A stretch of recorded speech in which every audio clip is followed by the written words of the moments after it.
Hi friends, welcome to my dreams world. వెళ్తున్న స్నేహ చేయి పట్టుకుని ఆపి, ఓయ్ మిర్చి అన్నాడు ప్రశాంత్. చాలా రోజుల తర్వాత ప్రశాంత్ నోటి నుండి ఆ పిలుపు విని స్నేహకి ఏడుపు ఆగలేదు. వెంటనే ప్రశాంత్ని చుట్టేయాలి అనిపించింది. అతి కష్టం మీద తమాయించుకుని వెనక్కి తిరిగి, ఏమన్నారు అంది. ఓయ్ మిస్ అన్నాడు ప్రశాంత్.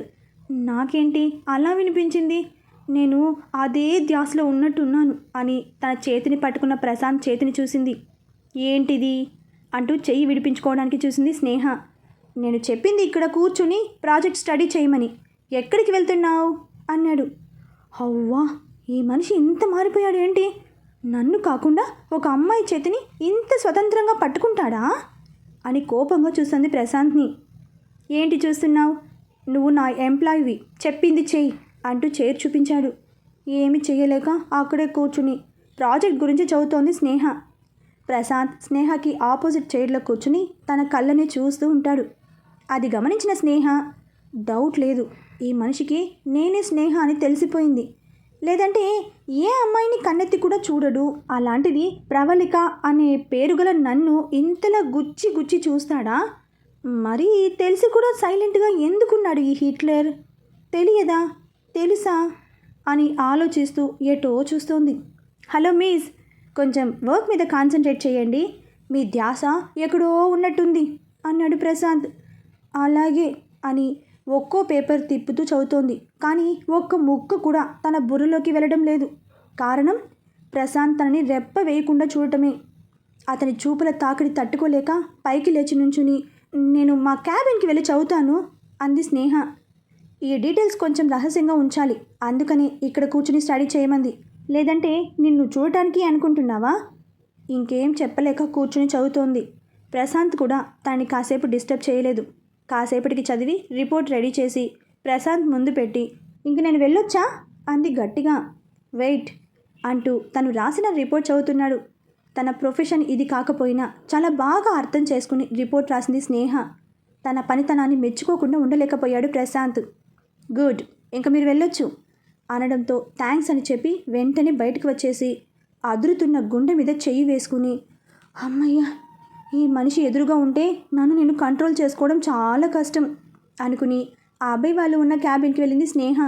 అక్కడ రవి కూడా ఉండటంతో అబ్బాయిని కాల్ చేసేలా చూసి చైర్లో కూర్చుని వర్క్లో పడిపోయింది.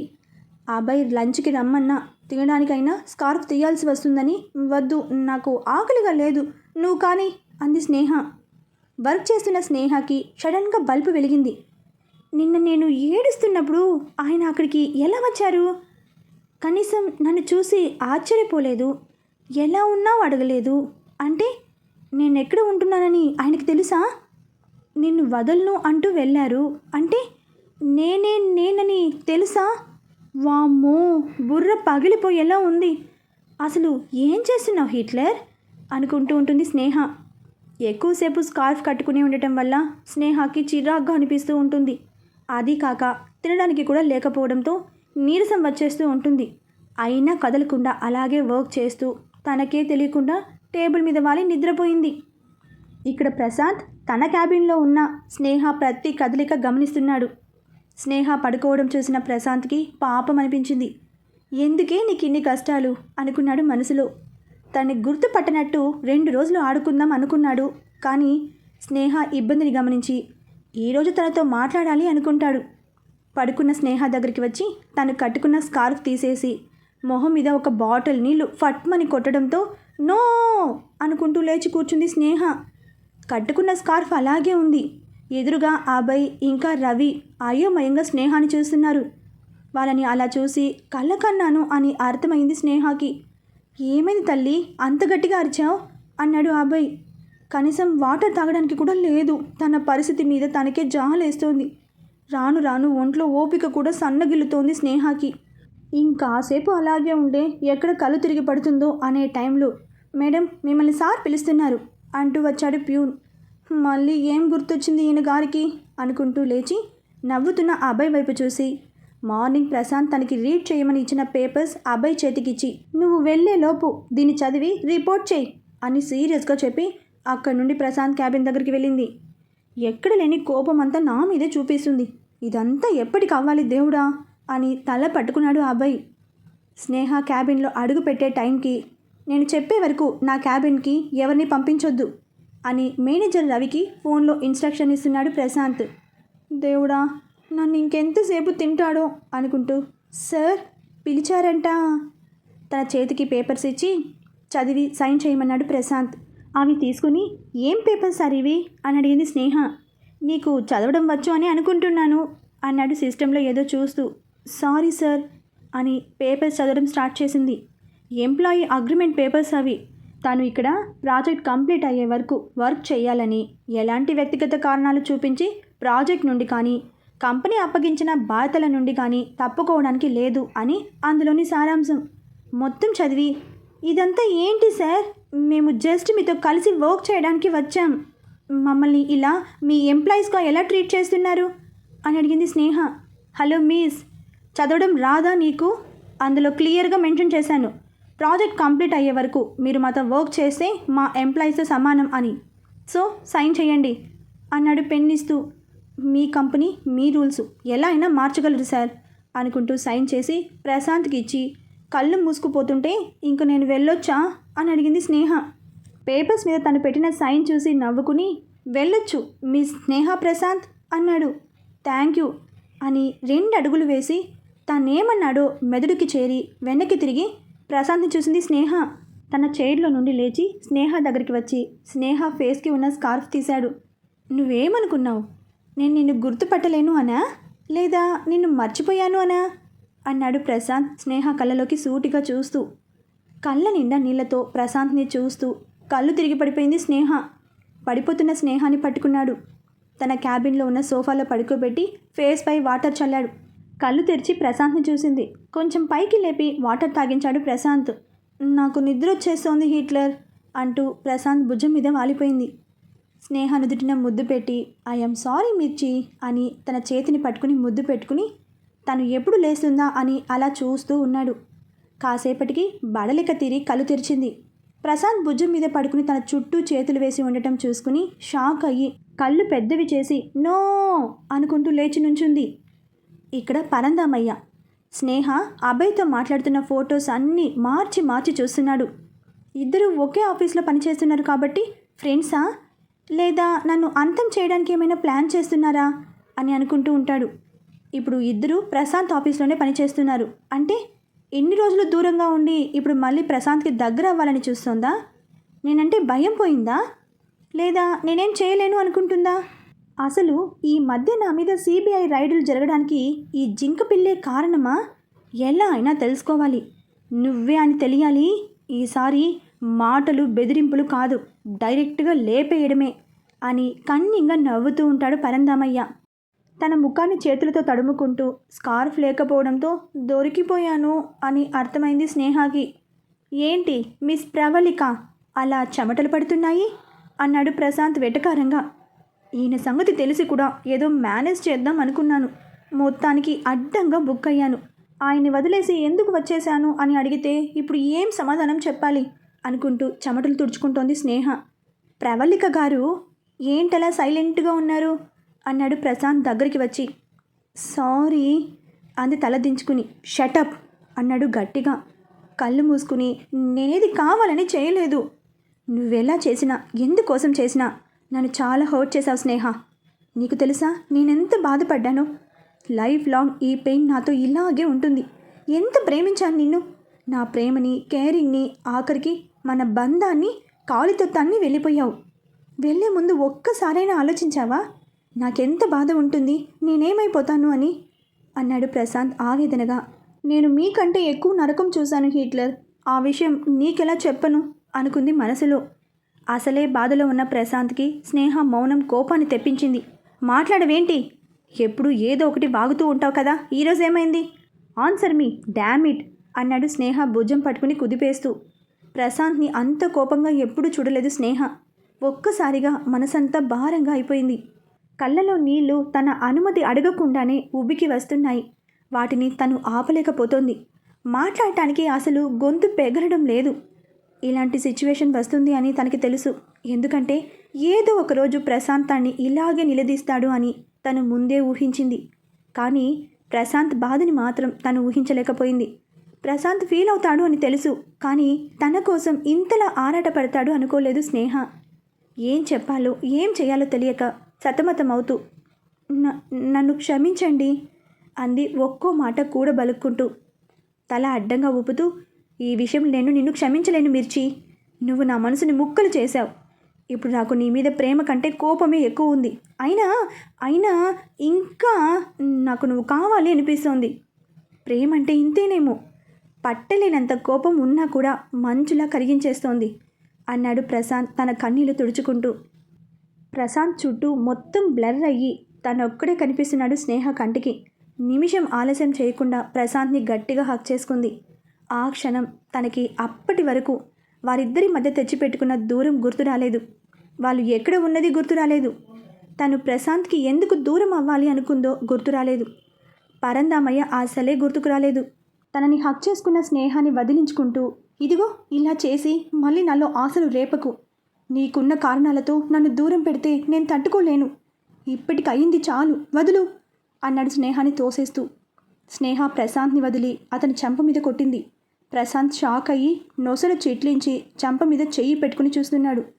అతన్ని అలా చూసి నవ్వు వచ్చింది స్నేహకి. సారీ అంటూ ప్రశాంత్ చెంప మీద ఉన్న అతని చేతిని తీసేసి కొట్టిన చోటే ముద్దు పెట్టి మళ్ళీ హక్ చేసుకుంది.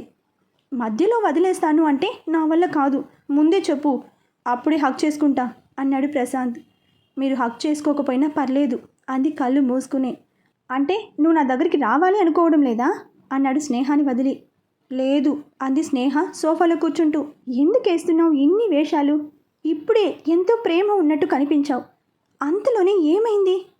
అసలు నువ్వు నాకు దూరంగా ఎందుకు వెళ్ళిపోయావు? ఇన్ని రోజులు నా చుట్టూ ఉంటూనే నాకెందుకు కనిపించకుండా ఉన్నావు అని అడిగాడు ప్రశాంత్. మీరు అడిగే ఏ ప్రశ్నకు నా దగ్గర జవాబు లేదు అనుకోకండి. ఉంది, కానీ నేను ఇప్పుడు చెప్పలేను.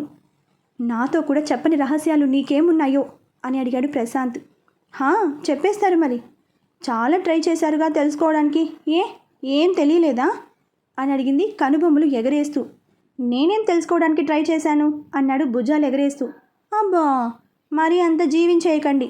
నా గురించి చరణ్ అన్నయ్యని అడగడం, తనని ఫాలో చేయడం, నేను ఇక్కడికి వచ్చినప్పుడు నేనే స్నేహ అని తెలుసుకుని నన్ను ఫాలో చేయడం, చివరికి నన్ను మీ ఆఫీస్కే వచ్చి వర్క్ చేసేలా ప్లాన్లు చేయడం నాకు తెలియదు అనుకుంటున్నారా? కనిపెట్టేసిందే అనుకుని, నో, అవన్నీ నిజాలు కాదు. అయినా నీకు ఇవన్నీ ఎలా తెలుసు అన్నాడు ప్రశాంత్. ఇక్కడ ఉంది స్నేహ, స్నేహతో అంత ఈజీ కాదు అంది యాటిట్యూడ్గా చూస్తూ.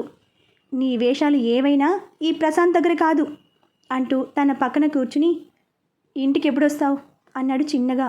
తెలియదు. పోనీ నేను నీ దగ్గరికి వచ్చేనా? వద్దు అంది ఒక్కసారిగా. ఏదో చేస్తున్నావని తెలుస్తుంది, కానీ అది ఎందుకు, దేనికోసం చేస్తున్నావు అనేది అర్థం కావడం లేదు అన్నాడు ప్రశాంత్. అయినా నా గురించి ఎందుకు మీకు అసలు? మిమ్మల్ని వేరే పెళ్ళి కూడా చేసుకోమని కూడా పర్మిషన్ ఇచ్చే వచ్చానే. చేసుకోవాల్సింది, సైన్ చేశాను కదా. ఇప్పుడు మీకు ఏ అడ్డు లేదు కదా. ప్రశాంత్ ఒక్కసారిగా స్నేహ వేసుకున్న దుప్పటని తీసేశాడు.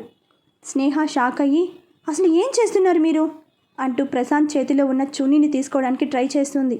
ఒక్క నిమిషం అంటూ చున్నీ పక్కన పడేసి స్నేహ మెడలో దాచిపెట్టిన మంగళసూత్రాన్ని బయటకు తీసి చూపిస్తూ, ఇదిగో ఇది నేను నా చేతులతో దీన్ని కట్టి నేను నా భార్యగా చేసుకున్నా.